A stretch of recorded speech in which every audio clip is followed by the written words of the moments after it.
Boa tarde, pessoal. Nós estamos aqui, mais uma vez, para conversar um pouquinho sobre constelações familiares. Meu nome é Uli Holtz e eu estou aqui com Carlinhos Gonçalves. Mais uma vez, muito obrigada por ter vindo, Carlinhos. Eu que agradeço, é sempre um prazer e eu estou curioso para saber qual é o tema de hoje. Então, hoje nós vamos falar um pouquinho sobre famílias, né? Mas mais especificamente sobre o que acontece quando a gente faz transferências de embriões. Porque eu, no meu trabalho profissional, estou percebendo que mais e mais aparecem questões ligadas aos nossos filhos, que são também produto de transferência de embrião, mas que tem muitos irmãos perdidos por aí, né?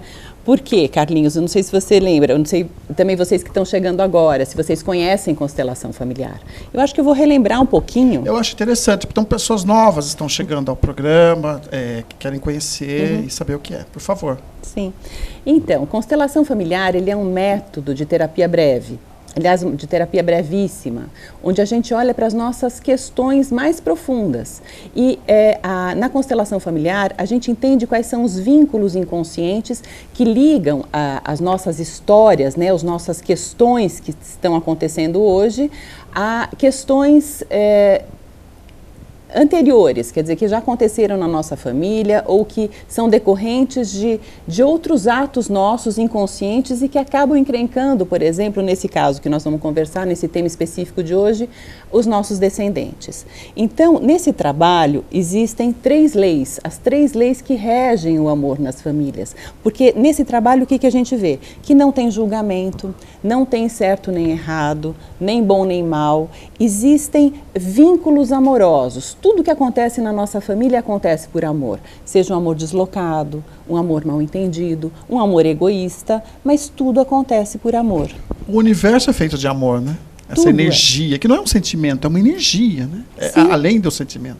Claro, e até uma raiva. Eu não sinto raiva, não tenho mágoa de alguém que eu não amo.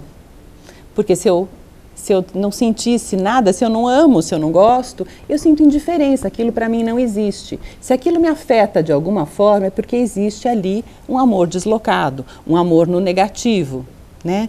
Então, eu vou falar um pouquinho sobre como é que acontecem as coisas, né? Dentro dessas 3 leis, existe a primeira lei, que é a lei do pertencimento, que diz que todo mundo tem direito a pertencer ao seu sistema familiar e que as encrencas acontecem onde existem as exclusões.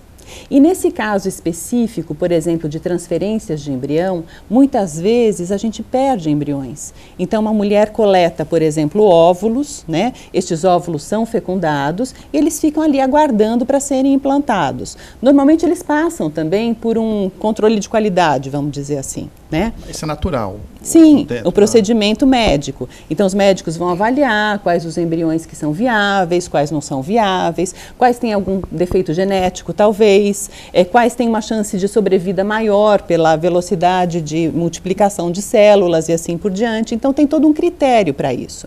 Agora, dentro do ponto de vista sistêmico, dentro do ponto de vista da vida, onde aconteceu fecundação de óvulo, e ele começou a gerar vida, ele começou a multiplicar células, existe uma vida ali. Digamos assim, existe um ser humano em potencial ali acontecendo, existe vida. Existe a questão, digamos, a alma, a energia, também, a parte energética também, não é só humano, só carne ali. Então, eu não quero entrar muito nessa parte polêmica, porque aí nós vamos entrar em religião, em crenças de cada um, mas digamos assim que a vida, quer dizer, aquilo que habita um corpo, né, já está ali disponível, porque a vida já começou ali, né?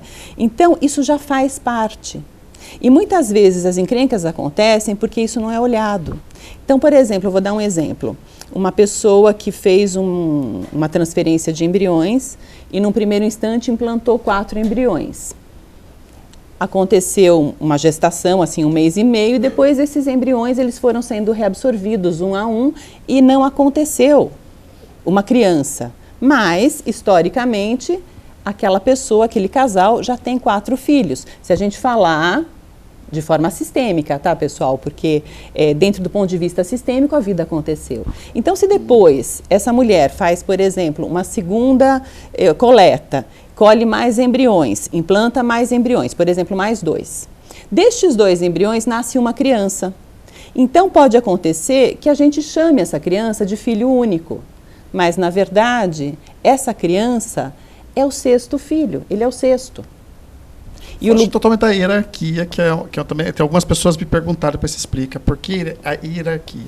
Então, e aí, a segunda lei, que é essa a lei da hierarquia. Eu estou me adiantando como sempre. Não, mas é ótimo, porque eu estou aqui falando, e como eu entendo do assunto, às vezes eu viajo e eu deixo muita coisa para trás, que seria evidenciar justamente o óbvio.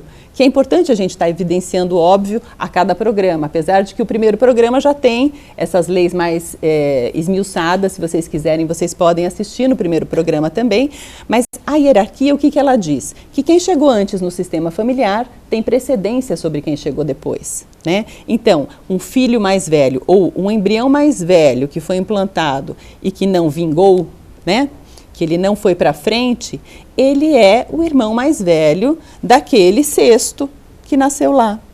E quando os pais olham para isso e dão um lugar no coração, e esse dar o lugar no coração é assim, também é termo técnico que a gente usa em constelação. Quando você tem um olhar para isso, quando você honra a passagem daquela vida na sua família, é como se você dissesse, que pena que vocês não deram certo.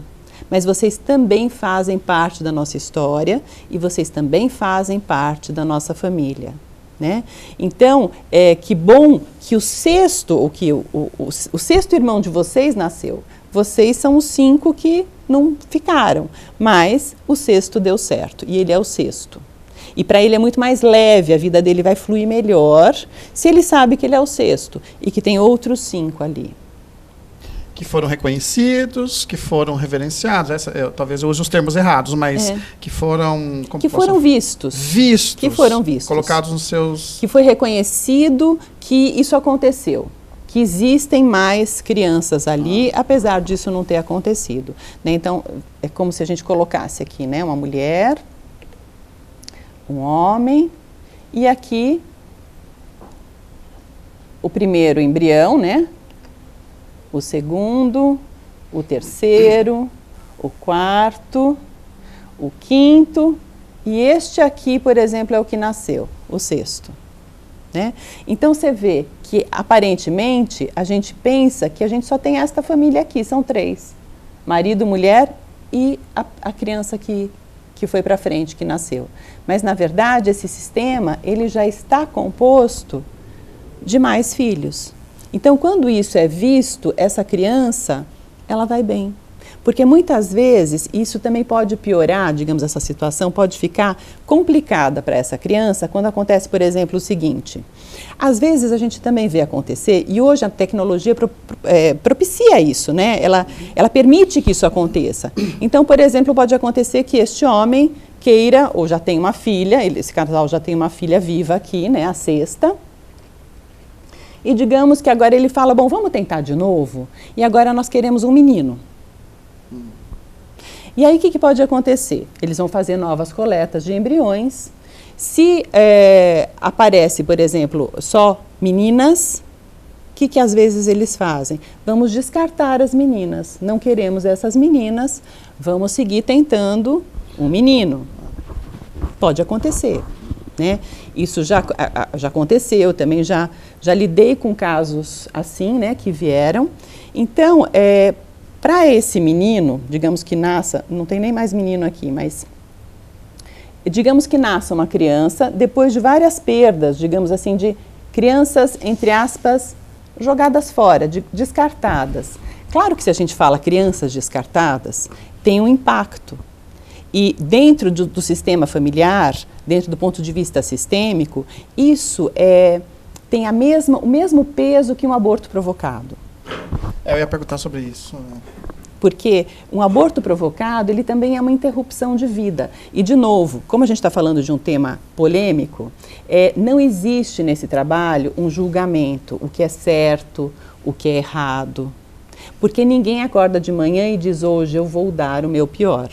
Todo mundo dá o tempo inteiro o seu melhor possível. Se eu fiz assim, eu não preciso começar a achar que eu tenho que me autoflagelar porque eu cometi isso, eu não sabia. Se eu soubesse naquela época o que eu sei hoje, eu faria diferente. Ou não. Mas de qualquer forma, eu saberia das consequências. E poderia também me responsabilizar por elas. Eu só não posso me responsabilizar por aquilo que eu não conheço. Mas uma vez que a gente hoje, mesmo tendo acontecido uma história parecida, não tem certo nem errado. Tem aquilo que foi possível. Agora, se existe uma criança depois, ela tem toda uma história, ela carrega todo um peso dessa história. E muitas vezes uma criança, ela pode apresentar o quê? Alguns sintomas, como por exemplo, a hiperatividade, que é uma coisa que está acontecendo mais e mais frequentemente nas escolas. E muitas vezes, não digo sempre, porque é uma das dinâmicas possíveis, tá, pessoal? Mas pode ter relação com estas crianças perdidas. Teve um caso de um menino que ele tinha a síndrome da hiperatividade, né? E numa constelação familiar, ele sempre dizia que ele via zumbis. Porque ele eu vejo zumbis, e numa constelação familiar foi pedido para ele, para o menino, estavam os pais junto, para o menino trazer os zumbis. E ele trouxe 20 pessoas, 20 representantes no grupo. E ele como 21º. E aí, quando a mãe viu isso, que caiu a ficha dela, que ela falou, nossa, ele é o 21º embrião implantado. Então, é como se inconscientemente esse menino trouxesse de volta e tivesse que viver por mais 20 irmãos perdidos. E depois dessa constelação foi como tirar com a mão. A criança acalmou, ela parou de ver os zumbis. Quando esses pais trouxeram, digamos assim, eles olharam para isso e tomaram consciência da história deles e que realmente eles eram uma família com 21 filhos. Então, quando eles honraram essa história, esse honrar também é termo técnico, tá, pessoal, né? Esse honrar é você aceitar e dizer sim a tudo do jeito que foi. A gente estava falando sobre... A gente vive uma sociedade machista, né? Enfim. E quando assim, o casal fala assim, o pai quer o menino, ou a família, ou, normalmente o pai quer o menino, aí não vem a menina. Isso. Né? Assim, tem a ver isso também, né? Porque daí vem a menina e o menino, como é que fica isso? Sim, assim, fora agora não vamos falar de transferência de embrião. Na vida comum, quer dizer, uma mulher engravida e a gente não sabe ainda o sexo, mas secretamente eles desejam um menino. Né? Então essa mãe vai gestando essa criança esperando que seja um menino.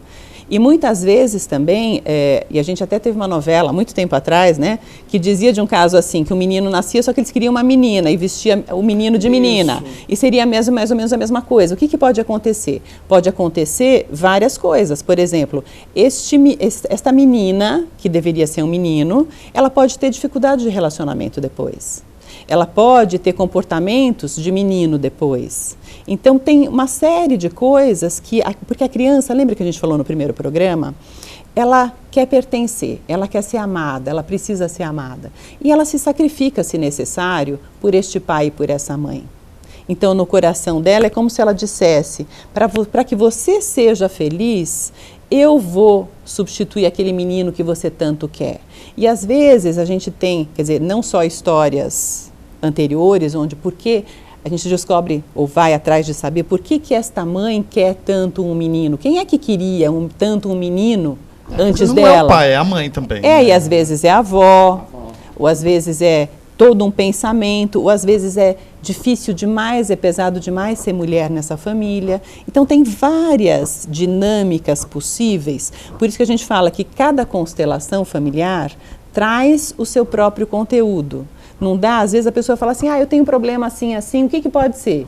Eu posso enumerar muitas coisas dentro da teoria de dinâmicas possíveis, mas o que é de fato, só a constelação traz. E o que acontece numa constelação? A gente traz uma questão, quando é no grupo eu peço para a pessoa escolher um representante para ela, e um representante, por exemplo, para a mãe, ou para quem está envolvido, ou um sintoma, por exemplo, às vezes a pessoa tem um câncer, ou a pessoa tem depressão, ou a pessoa tem um lúpus, alguma coisa. A gente pode escolher um representante para representar aquele sintoma, para representar aquela doença. E quando a gente coloca isso no grupo, o que acontece? A pessoa, o representante, ele sente no corpo dele coisas que ele não estava sentindo antes da constelação. E aí existe aquela coisa que muitas vezes a pessoa fala, parece uma sessão espírita, né? Mas não tem nada a ver com isso. Por quê? Porque o cliente está sentado aqui. E o representante dele está aqui, no campo, contando o que muda no corpo dele, o que ele sente. E o cliente está aqui do lado e está dizendo, puxa vida, é exatamente isso que eu sinto. É assim que eu sinto, ele confirma. E se fosse uma sessão espírita, se fosse um espírito, como é que ele pode estar em 2 lugares ao mesmo tempo? Então é aquilo que a gente conversou também, né? É como... E também tem vou só repetir rapidinho, né? Aquele pesquisador, cientista russo, que fez uma pesquisa científica, onde ele chamou o nosso DNA de modem. E esse inconsciente coletivo, essa grande nuvem de informação, ele chamou de internet cósmica. Que é genial essa comparação, eu fiquei pensando muito nisso. Porque a gente consegue fazer imagem do que seja. Isso que é tão abstrato e que às vezes, erroneamente, a gente fala são coisas do além. Não tem nada, é uma coisa que você acessa uma informação, aliás, o nosso DNA está o tempo inteiro acessando essa informação. Né? A gente está assistindo agora um vídeo. Né? Onde estão essas ondas de TV, essas ondas de rádio? Estão passando a gente, atravessando a gente da mesma forma que essa informação de campo. Então, se eu me coloco como representante de alguém, o que eu faço? O meu DNA, ele tem toda essa informação. E o meu corpo, ele amplifica aquilo que esse campo de informação me traz. Como se eu fosse um rádio, nessa hora, sintonizada, por exemplo, na estação mãe do cliente. Então, o que eu vou sentir no meu corpo? Coisas que depois o cliente, que está do lado, vai dizer, puxa, minha mãe fala exatamente isso. Minha mãe coça a cabeça do jeito que a representante coça. Então, são leituras, é uma leitura de campo. A gente amplifica, traz para o campo aquilo que está oculto, que está no inconsciente. E quando o cliente olha para aquilo que está acontecendo e toma consciência, a gente consegue ressignificar algo que a gente enxerga, que a gente reconhece. A gente não consegue ressignificar nada que esteja no inconsciente, que a gente não sabe. Então, qual é, digamos, a grande sacada? Que a gente traz à luz essas dinâmicas inconscientes e através dessas falas de cura, que a PNL usa falas muito parecidas, a gente vai colocando as coisas no lugar. Então, quando, por exemplo, essa criança aqui que é a sexta, né? Quando o pai e a mãe que olharam para isso dizem para essa criança, você é a sexta, você é a nossa sexta filha. E o lugar de sexta filha é o lugar certo para você. E dos outros 5 irmãos a gente cuida. O que acontece? Este peso sai dessa criança. Esse dizer, ele pode ser silencioso. Às vezes umas pessoas perguntam assim, mas tem que falar para a criança, contar tudo, sabe que você vai entender? Ele é mental, ele é telepático? Ele pode ser mental, ele pode ser inclusive numa constelação sem dizer para a criança. Okay. Mas, numa certa altura da vida, é bom que o filho saiba que ele é o meu microfone. O seu microfone. Que hoje eu tô você está falando sem microfone, é isso? É que eu estou com um microfone diferente. Aí eu acho que eu estou de lapela e eu abaixo. Espero que tenha ouvido o que eu falei. Então é isso, né? E da mesma forma, aquele menino que era o 21º, né? Ele trouxe. Quer dizer, a gente às vezes subestima as crianças. Porque a gente acha que é meio ser. Na verdade, é um ser inteiro, completo, que só está crescendo no corpo. Mas ele não é meio ser. E muitas vezes estes seres pequenininhos, né, eles são às vezes muito mais evoluídos do que a gente. Né? Eles são edição revisada e melhorada, graças a Deus. Cada dia mais, né? Cada dia mais. Então, quando você pode até falar para uma criança quando ela estiver dormindo, ou você pode até, de forma natural, quando ela estiver brincando. você dizer para ela, você é minha sexta filha. De uma forma lúdica. Exatamente. Como é que... Você tem, e muitas vezes tem uma coisa muito legal, né? Às vezes os pais vêm e trazem os filhos. E eu peço para os filhos brincarem de família. Né? Eu não falo que eu vou fazer uma constelação. Eu falo, então vamos brincar de família. Coloca aqui a sua família. E às vezes a criança vai e coloca uns irmãos a mais. E quando você vai investigar, não raras vezes tem histórias de abortos naturais, que aconteceram mesmo, que fazem parte, onde a própria criança sente qual é o lugar dela. É que a criança vai perdendo isso com o tempo. Ela também vai se fechando, se deixando contaminar pelo pensamento comum, pela nossa normose, e ela vai se desligando daquilo que é natural, né? Então, sempre tudo aquilo que está na luz, tudo aquilo que está escancarado, perde a força oculta. Então, é importante a criança saber em que lugar ela está, qual filho ela é. Sabe essa questão da hierarquia? Vou voltar um pouco assim, porque eu fiquei pensando, eu sempre pergunto por que tem, né, coisas... A hierarquia, porque todo o universo é feito de hierarquia, né? Assim, a gente conversou, existe um sol maior, um sol menor até chegar ao nosso, existe a raiz, o tronco, os galhos. Tudo no universo ele é feito por hierarquia. É por isso que se respeita essa lei na constelação familiar. É que, lembra que eu falei que o Bert Hellinger, que é o criador do método, o que ele trouxe? Ele vem da psicanálise, ele veio do psicodrama, da gestalt terapia, ele veio da análise transacional, da PNL, ele fez uma série, ele foi padre durante 30 anos antes disso, né? Então, ele fez um apanhado de coisas e o que ele percebeu? Que existia uma tendência de movimento naquelas esculturas da gestalt. E ele permitiu, como ele já tinha grupos de terapia, que esse movimento se manifestasse. Então, o que ele fez? Na verdade, ele descobriu essas leis, mas através da experimentação, porque essas leis são que nem a lei da gravidade, não foi ele que inventou. Ele só decodificou, ele só fez uma leitura de como ele percebeu que funcionam as coisas, aquilo que harmoniza os relacionamentos, aquilo que harmoniza as nossas famílias. Então, ele descreveu algo que ele observou. Então, ele não inventou isso. Né? Por isso que é o que você falou, de repente a gente vê essas 3 leis manifestadas em tudo.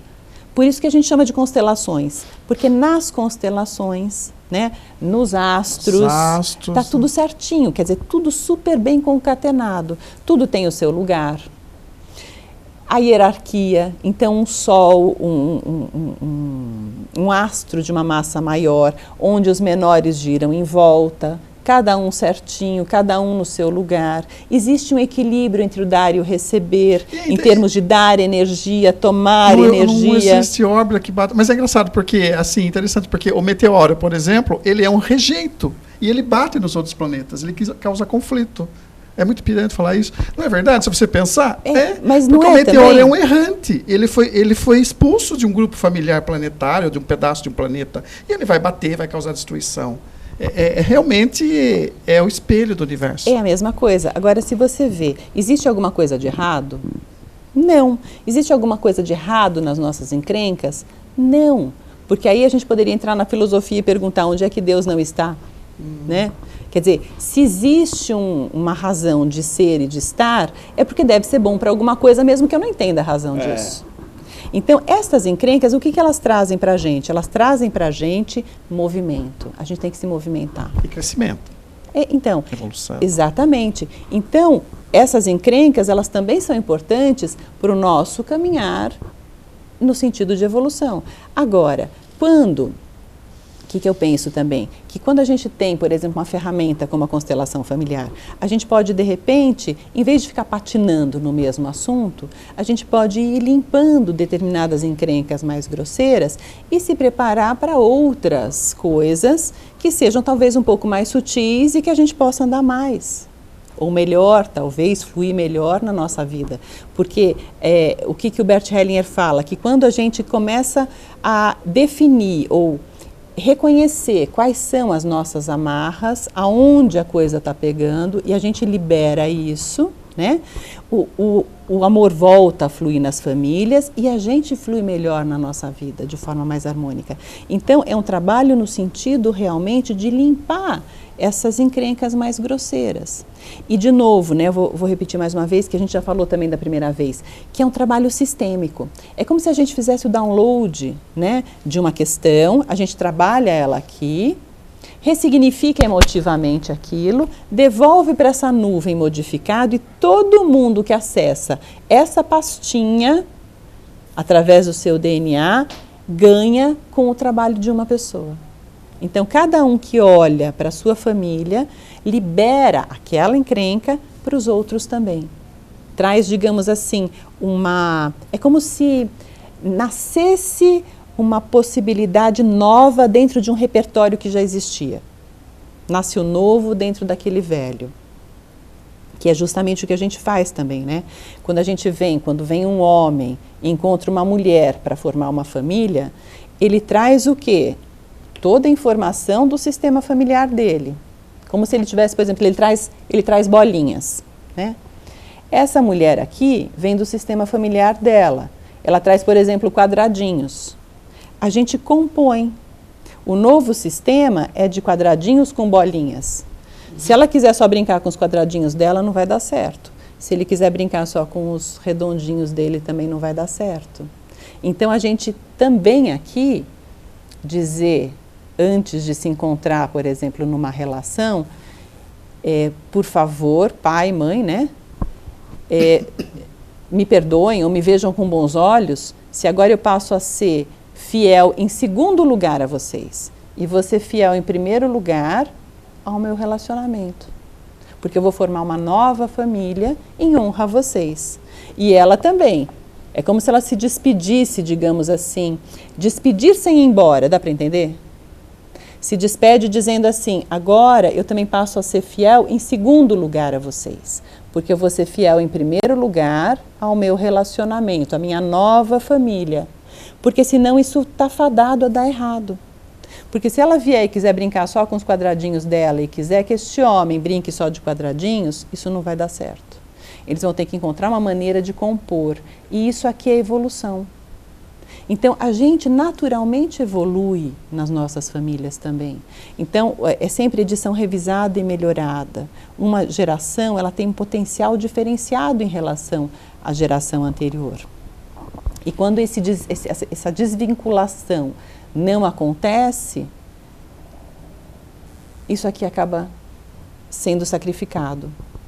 E quando isso não acontece, por exemplo, às vezes uma pessoa vem para fazer uma constelação de relacionamento, a gente trabalha essa desvinculação para ela poder estar inteira aqui. Sim, muito interessante, porque tem casamentos que acabam porque não se desvinculou da família, né? Tá casado, mas está lá vivendo com a mãe, o pai, né? E muitas vezes aquela expectativa, não me sentir amada. Então eu ainda busco o amor dos meus pais, né? Ainda busco ali. E muitas vezes isso é tema de constelação, para a pessoa vir inteira para o relacionamento. Porque o bom relacionamento é aquele onde um homem inteiro encontra uma mulher inteira. Ou onde um companheiro inteiro encontra outro companheiro inteiro. Olha, tudo é para constelação na vida, porque eu estou aprendendo com você. Todas as situações, inclusive você prometeu que vai falar sobre profissões. Vou, sobre a ordem também nas empresas. Nas empresas, relacionamentos homoafetivos, a questão da adoção. Sim. Né? E você estava me dizendo... É que passa muito rápido, Passa né? rápido, eu acho que você tem que fazer 1 hora, porque aí tem os comentários de todo mundo ali. Aí não dá para assistir, aí fica muito comprido. Para finalizar, eu gostaria que você falou de filme, a gente está falando de filme, e você me indicou um filme para que eu pudesse entender melhor a constelação familiar. Eu falei do filme A Cabana, não sei se vocês já assistiram A Cabana, mas A Cabana é uma constelação familiar. A gente vê aquele protagonista, né? As encrencas dele com o pai, e quando, numa cena lá, ele fala, sou eu. Não, era o pai dele vivendo aquilo. Né? Então, onde a gente muitas vezes repete essas histórias e nem se dá conta dessas repetições familiares. Porque todo mundo, fui ver e chorei. Todo mundo que foi ver o filme chorou. Eu não vi ainda, com então, certeza veja, indico para vocês, eu acho que ainda está passando. Tá. Né? Carlinhos, muito obrigada mais uma vez. Eu que agradeço sempre, estou aprendendo, estou evoluindo. Né? Isso é uma oportunidade única, sou um privilegiado. Obrigado. Eu que agradeço. E muito obrigada também. Se vocês quiserem conhecer mais, eu trabalho em Sorocaba. Meu telefone é o 15 991 11 5467, também por WhatsApp. Eu faço constelações no grupo e também constelações individuais com os bonequinhos. E estou à disposição para responder qualquer pergunta, qualquer coisa que vocês queiram saber, tá bom? Muito obrigada. Beijo. Tchau, gente. Obrigado. Tchau.